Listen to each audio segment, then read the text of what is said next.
बिस्मिल्लाहिर्रहमानिर्रहीम। मैंने आपसे कहा था कि मैं नेक्स्ट वीडियो में, बिकॉज मैंने पिछली वीडियो में यूनिवर्सिटी विट्स डिस्कस किए हैं जिसमें सेंट्रल सन मार्लोव था and Shakespeare, let me tell you, is not from university wits. University wits में मैंने आपको बताया था कि मार्लोव, ग्रीन और नैश जो हैं वो कैम्ब्रिज से पढ़े हुए हैं, बाकी सारे ऑक्सफोर्ड से पढ़े हुए और थॉमस किड कहीं से भी नहीं पढ़ा हुआ। विलियम शेक्सपियर के लिए कहते हैं कि ये कभी यूनिवर्सिटी गए ही नहीं।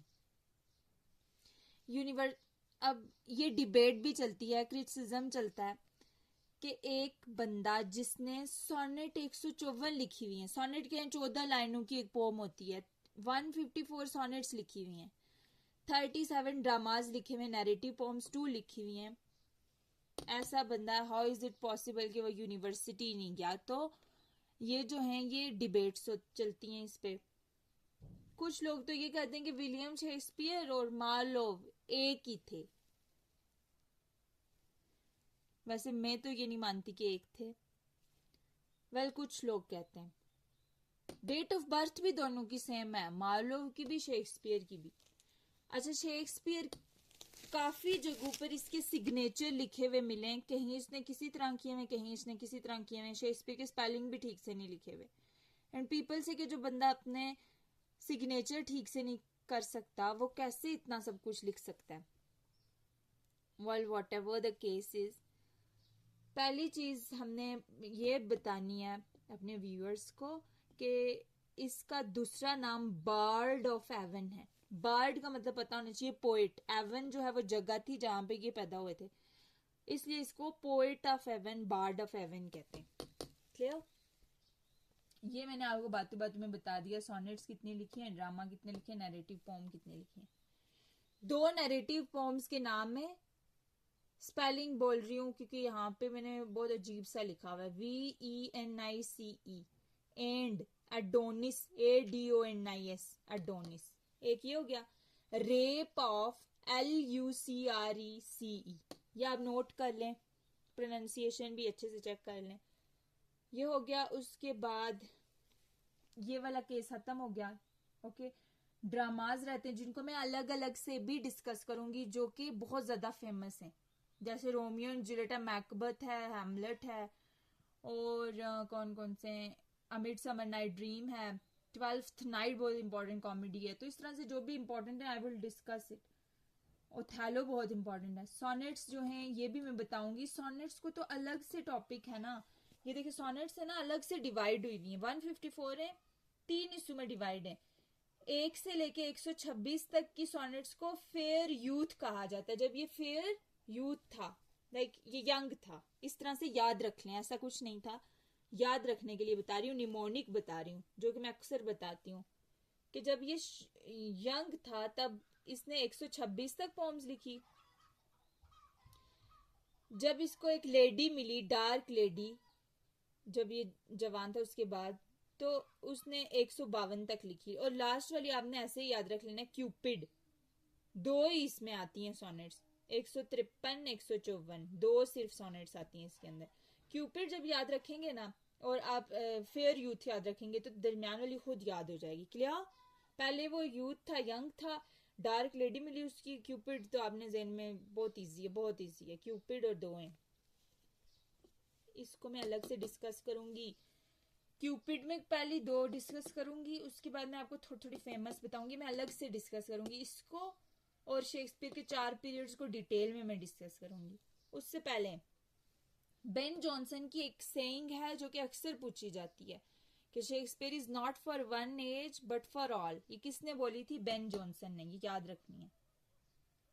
शेक्सपियर के फर्स्ट लास्ट वर्क और रिनाउंड वर्क्स कौन से हैं, ये मैं आती हूँ इस पे। पहले मैं आपको बता दूं कि इसके 4 पीरियड्स हैं, इसने इतना वर्क लिखा हुआ है। 1577 से 93 तक इसने एक्सपेरिमेंटल वर्क्स लिखे। एक्सपेरिमेंटल क्या कि एक्सपेरिमेंट करके देख रहा था कि इधर दे वुड बी सक्सेसफुल और नॉट, कि मैं जो लिख रहा हूं ये रिनाउंड भी होंगे या नहीं, पब्लिक इसको पढ़ेगी भी या नहीं। ठीक है, एक्सपेरिमेंट करके देखे। और कुछ ओल्ड रिवीजन प्लेज, मतलब कुछ जो पुराने प्लेज थे ना उनको रिवाइज करके देखा, थोड़ा अच्छे से उसको बताने की कोशिश की। ये कब किया? 1577 से 93 तक। जब उसने देखा कि हाँ मैं सक्सेसफुल हो रहा हूं, तो 94 से 1600 तक बहुत जबरदस्त comedies, great comedies, chronicle plays यानी हिस्ट्री पे प्लेज लिखे। मैं आपको सब कुछ बताऊंगी कौन कौन से प्लेज इसमें आते हैं, कौन से इसमें क्या टेक्निक्स है, नेक्स्ट वीडियो में। 1600 से 8 तक इसने ग्रेटेस्ट ट्रेजेडीज लिखी। इंपॉर्टेंट बात, यहाँ कॉमेडीज लिखी, यहाँ पे ट्रेजेडीज लिखी। यहाँ भी कॉमेडीज लिखी, लेकिन यहाँ पर ग्रेटेस्ट कॉमेडीज आती हैं, जैसे 12th नाइट और मिडसमर नाइट ड्रीम एटसेट्रा। लेकिन यहाँ पर बिटर कॉमेडीज आती हैं, अभी मैं बताऊंगी कौन सी। 12 तक लेट कॉमेडीज और ड्रामेटिक रोमांसेस लिखे। ये तो बहुत आसान है याद रखना, क्योंकि इसमें 2-3 ही वर्क्स लिखे हुए हैं शेक्सपियर ने। ये भी बहुत आसान है, ये भी बहुत आसान है, बाकी जो बचा इसमें होगा ये थोड़ा टफ है। ओके, इधर आ जाएं। 2 एजेस देखिए इसने अपनी जिंदगी में, एक एलिजाबेथन एज और जैकोबियन एज। जैकोबियन एज में इसने थोड़ा ही अरसा गुजारा था, बाकी सारे वर्क इसने एलिजाबेथन एज में लिखे हुए। जैकोबियन एज में जो रिनाउंड वर्क्स हैं वो कौन कौन से हैं? किंग लेयर इसने जैकोबियन एज में लिखा हुआ, जब थिएटर क्लोज होना शुरू हुए थे।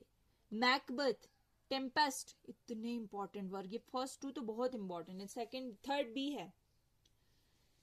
1582 में इसकी शादी हुई।